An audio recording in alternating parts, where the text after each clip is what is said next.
Asi jo. Takže teda může mít ten, to se stalo v tomhletom, což vlastně to už jsem dával na TikTok i na Instagram vlastně, že to stalo hodně. Tak ono, co jsem tak nějak říkala, to bylo možná tím, že jsem jako konečně zase byla prostě volná, že jsem neměla školu, jenom prostě práci, takže jsem se hrozně rozletěla, je to správné slovo, rozletěla.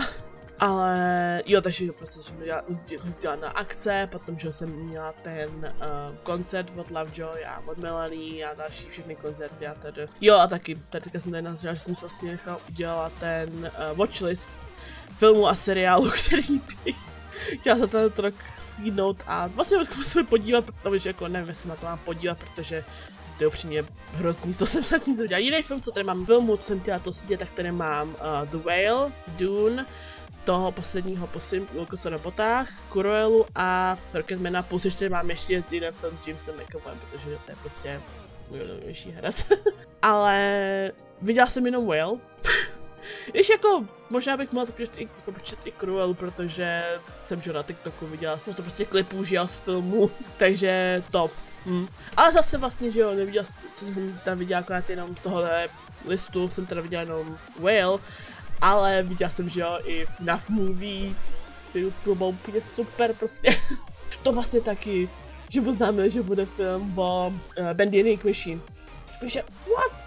Prostě, o můj bože, další videoherní film. Jo, potom je seriál. Seriál to jsem tady viděla akorát The Last of Us, zase to vlastně ani nedokoukala, to jsem vlastně viděla do 3. epizody. A tak u nás jsem si to ovlivnila tím, že jo, že jakoby to bylo té hry, tu hru už znám, že jo, takže prostě tam by nebylo nic nový. A jsem takem zvědavá, že jo, že už by měli, mám pocit, nebo už možná natočili i tu dvojku, tu druhou sérii. A potom mám tady Squid Game, kterou jsem hrozně neviděla, Arcane taky neviděla, Wednesdays, ty jsem viděla nějaký klipy, takže potom tady mám Love, Death and Robots a Hardcore, protože taky jsem ani jedno z nich neviděla. A potom tady mám ještě anime dokonce, což je Jujutsu Kaisen, Toilet Bound, Hanako-kun, Food Wars, Yuri on Ice a Beastars. To jsem viděla absolutně nic. Taky nemám, myslím, cenu se to zmiňovat, protože to jsem neviděla absolutně nic. Tady jsem teda právě sledovala The Last of Us, začala sledovat. A jak říkám, viděla jsem jenom tak 3 epizody, první. No, tady potom, tady v Česku teda volby, to bylo zajímavý. Jo, a tady, že se začala vlastně FNAF movie, což je už vlastně divný prostě takhle vidět, že jo, jak se to začalo natáčet, že jo, a teď už prostě je venku za prostě takhle krátkou dobu. Tady potom 10. února Call Me What You Like vyšlo a přišel mi Lovejoy merch, který teda mám někde asi, já mám pocit, že mám ve skříni, takže asi ten můžu ukázat. Jo, tady 22. bylo, že Melanie oznámila už full prostě, že jo, Portals a datum vydání, jako tady vytvořím samý, jako že jo, streamování a tak hlavně, tady potom jsem koupal vstupenky na Avko, odpočítávání na Lovejoy, tady vyšlo Death vlastně, 17. března. A teď jsem se koukala na další, jak jsem se koukala na velrybu. Jo, tady jsme oznámili to, Wake Up and It's Over. To byl vlastně, jo, to bylo nějak, mám pocit, 2 týdny do Lovejoy do Berlína. A jo, tady jsem zase resetovala komiks. Tady jsem vás zase dokončila. Nebo já jsem přemýšlela, aby se k němu vrátila, ale nevím. Jo, tady největší moje změna.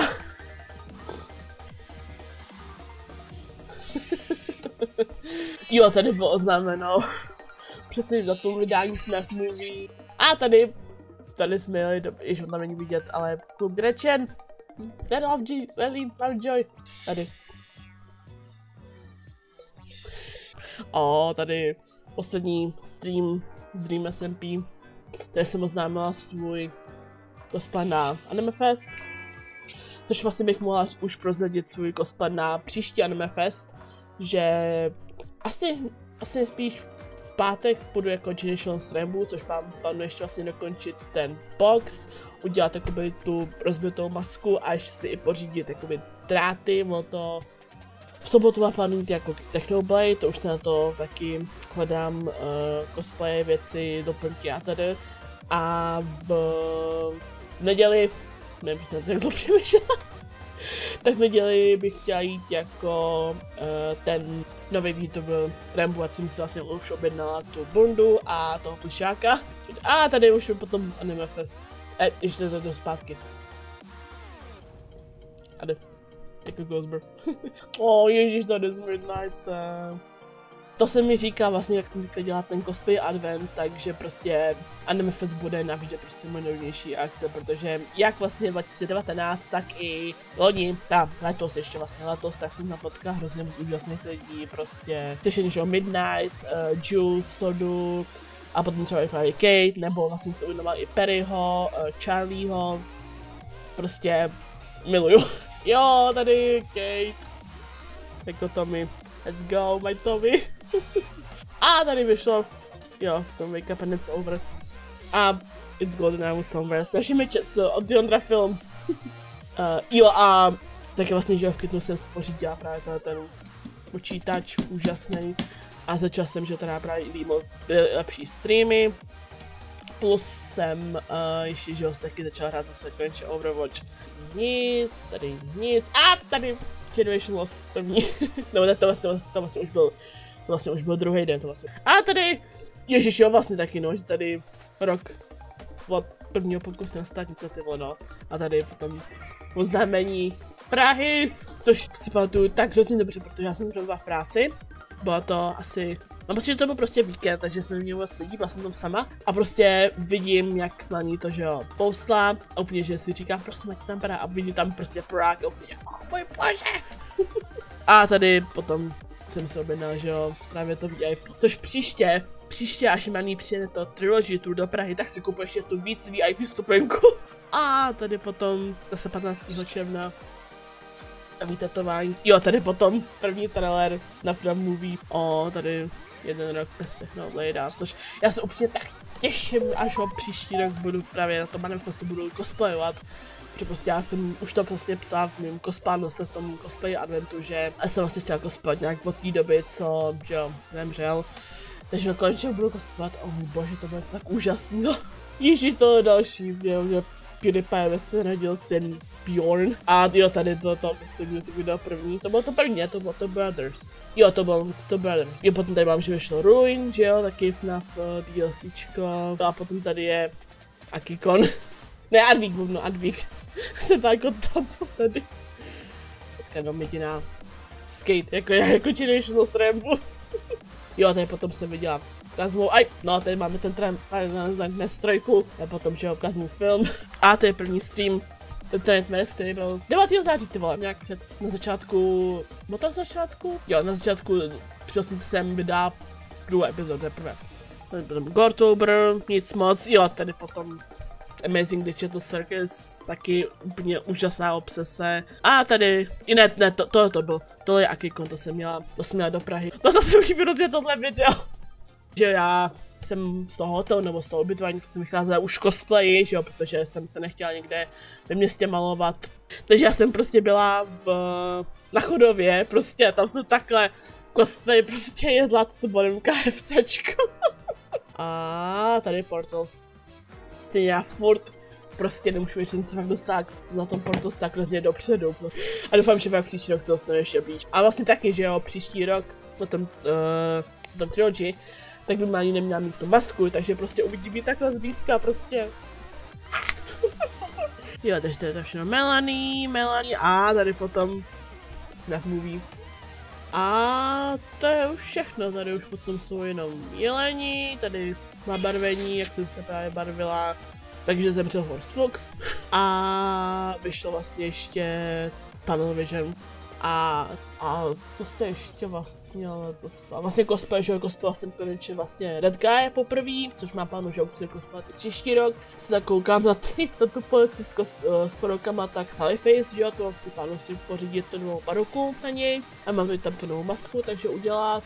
Jo, vlastně taky nejdůležitější věc, že bych příští rok, jako v rámci cosplayu, chtěla vyzkoušet, nebo bych chtěla se zúčastnit nějaký cosplay soutěže a chtěla bych mít vlastní print stánek, že jo, prostě stánek, kde jako lidi chodí a kupují si od vás fotky a že to bych chtěla a přemýšlím právě, že bych Té cosplay soutěže bych asi šla, nebo začala bych asi na Akikonu, protože se zdá, že to byla taková jakoby nejmenší cosplay soutěž. Tam, že bych se to zúčastnila jako Ragata.